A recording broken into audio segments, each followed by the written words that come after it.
I said, let me. The worst part is that the person I am even managing don't have shishi. He just a domestic violence, and he's the kind Wow. of person that he don't want you to mingle with people. Okay, I was working with Mchris Communications in Lagos, which is Ogun State, Songo Ota. I was working with them. We were just chatting. Then when I came back for December, he came to my house. It was like he wanted to see my parents. Then my dad was still alive. Then later he asked me to come to his village to come and see his mom and the sisters. I went. Then me coming back, my mom was like, I should slow down with this guy. Let's know him more. I said no, I was just blindfolded with love. Not that the guy is not buoyant enough. But I didn't look at those things because I'm hardworking. I said, okay, let's build together. Then after everything, we went back to Owerri. He lives in Owerri then. When I went to Owerri, I said, okay, I was working before I came to Owerri. Let me look for something and be doing. Okay, let me go to 3C up. They will employ me because I already have experience because I work with Chris. He refused that he don't want me to do anything. And you are not providing my needs. And I'm the type that I don't flex. So how do you want me to cope? From there, we started living. Then he invited his sister. What really happened was the sister, she came, she was living with us because we were almost the same age. She wants to turn me to an house girl. And whenever I talk, he doesn't see faults. You get? And one thing that made me leave, not because of anything, that beating. That beating. There's a time he beat me, I fainted. My sister was around. My sister just came to visit. He beat me that night, I fainted. So my dad asked me to come back. My dad was still alive then. Then I came back. I stayed 1 month because he broke one of my hand. Oh my Then my God. dad was treating me. My dad was treating me. Then he now came back with his cousin. He was pleading with my dad. My mom was not around there because my mom traveled to Lagos. Then he was pleading with my dad. My dad, being a soft man, he pleaded with me. I said, okay, let me go back. That I don't want to bring shame to my dad like I was married and I came back because of one thing. I swallowed my pride. I went back. Then we went out one day. He was having issue with his club member. That is the one that even made me leave. I cannot count how many times that he have beat me. He have embarrassed me. As in, he doesn't have regard for you as the wife. He talks to you anyhow, even outside. Then we came back that night. He had issue with his club member. I was trying to calm him down. That place he refused. Then when we came back, he was still shouting that who gave me the right to be calming him down, those stuff. Then the sister now interfere. I was like, why will you interfere in husband and wife issue? That is it though. They locked me outside that night. I slept outside till the next morning. Then while I was outside, even my caretaker came to knock at the door. My caretaker told him that even if you have issue with your wife, your sister don't have any right to interfere, not to the extent of locking your wife outside. He locked me outside and I refused to enter any of my neighbor's house to go and sleep. I said, let me sleep outside. If I die, let me die here. Then while I was outside, something came to me. He was like, do you want to die in this marriage? How old are you? It was like, do you really want to die in this thing called marriage? You are not happy. The person you are even married to is not even regarding you as a wife. Not that the guy is even providing anything for you. You are the one struggling. I'm doing everything to make sure that I provide. So do you want to die here when your father is still alive, your mother is still alive? This thing I'm telling you happened on Sunday night. Then the spirit left and came back again and say, do you know that you are all that your mom have? If anything happened to you now, do you think that that woman will survive? I want you to just pick up your pieces. You are still young.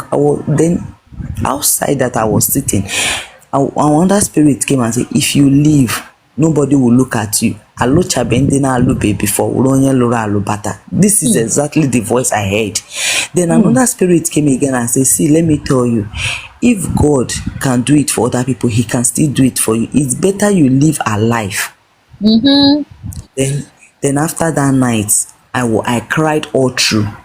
Then in the next morning, I picked few of my things. I went to the elder sister's house. I didn't just leave immediately.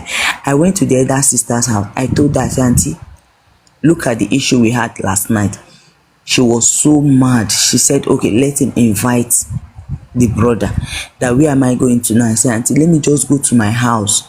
Let me go and cool off. She said, okay. I left that house on Sunday. I know that if I go to my house, okay, I left on Monday morning because we had the issue on Sunday. I said, if I go to my house this Monday and my dad is not feeling too well, I don't know how this man will take this news. Then I went to my sister's house, my auntie. I stayed there Monday, Tuesday, Wednesday. Then my father bye. Jesus. I called, yes, because God knows why, because it was only my father that can convince me to go back. It was only my dad, because my dad is a peacemaker. It's only that man that can convince me to go back. Then I called the elder sister immediately. I said, look at what happened to me. She said, okay, that she will call the brother.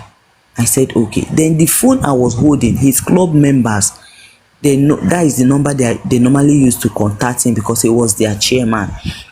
This thing happened on Wednesday, Thursday, Friday. Because my father is a traditionalist, so before, when he was alive, he told us not to take him to the morgue. You understand? Yeah. That all not that we should just mepa latin, and we did exactly the way he said. I called the people that happens to be my in-laws. Look at what happened to me. Are you people coming?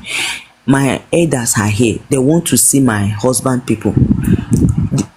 You will not believe that these people did not show up. Why? Because Wow. the so-called husband refused to come, and the sisters refused to come. That if he cannot come, that them they cannot come. They did not come. Then after it's my dad Nala, we traveled back. My mom, everybody, we started planning for the main ceremony, which happens to be January. This thing happened July. We were planning for this January, then we'll do the main ceremony. I invited the compound people, I invited the sisters. I said, why are you people not coming? They said, since the man in question refused to come, that he's scared that if he comes to my family, that my brothers will deal with him. I said, nobody is dealing with him. My uncles are calling him, come, let's make peace. Let us hear from you. Okay, our daughter is wrong. Let us hear from you. He refused to come because he know what he did. My uncle that lives in Lagos called him. He came back and said, please, I want to see you. He said he's coming. He refused to come. My aunties, everybody was calling him. He refused to come. Then I now told them, I said, if you people keep calling this man like this, he will feel that you people are begging him. I am not disabled. I'm not ugly. I can still get married. You people should leave him since he doesn't want to come. They say no, that he needs to come for the ceremony. He refused to come. And me leaving the house, I left with just few clothes, hoping that he will come back. Let's make peace. He didn't come. Then after the whole ceremony, I said to myself, I said, I need to leave Nigeria because me staying in Nigeria, I might go back to this guy. I need to cool up. That is how I came to Togo. I came to Togo, I pick up my pieces, I called my family, I told them I am done. And one thing about my family, they know me too well. I'm this kind of person. When I tell you Ika Gugum, they don't play with it. You see that language, my family don't joke with it, they know me. When immediately I told the elderly man in my family, I told him, I said, Daddy, I am done. He said that he cannot doubt me. That for me to open my mouth, because me, I can endure. Hey, I can endure for Africa. Then when I told him, he said, okay, for me to say that I am done. He called my siblings. He said, for this girl to open her mouth and say that she's done, that nobody will force her to go back. That is how I stayed.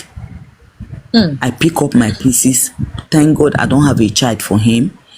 The one that I'm supposed to have for him, he used his hand. It's him that still used his hand and do what he did with his girlfriend nurse. Yes. I was sick. Then I told him that I am not feeling too well, that I don't know if I am pregnant. He went to his friend, his ex. He said that the girl is his ex. We went there, we did some tests. She said that she's not seeing anything. She gave me drugs. I took the drug. That is the end. Then we went back to another hospital. They said that the pregnancy is fainting. That the nurse that conducted this test is supposed to see it. So both of them know what they did. That is how that one. But in everything, I just want to thank God that I don't have a child right now, and I'm using this opportunity to tell the single sisters, please, if you are going into any marriage with any man, let that man be your brother. Don't just go because you love it. Let that person also love you. You get? Don't let that person also love, because I was blindfolded with love, and I said, let me. The worst part is that the person I am even managing don't have shishi. I am the one even sustaining, like, still yet. Please, any sister that is going to marry, don't rush. Age is just a number. Don't look at your age and you rush and go and enter the wrong hand. Me, I entered when I was 24. I entered his hand when I was 24. This is how many years now that I left him? My 23 to my 24, that is when I entered the so-called marriage. So please, let us be careful who we are going into. That is why I am so careful.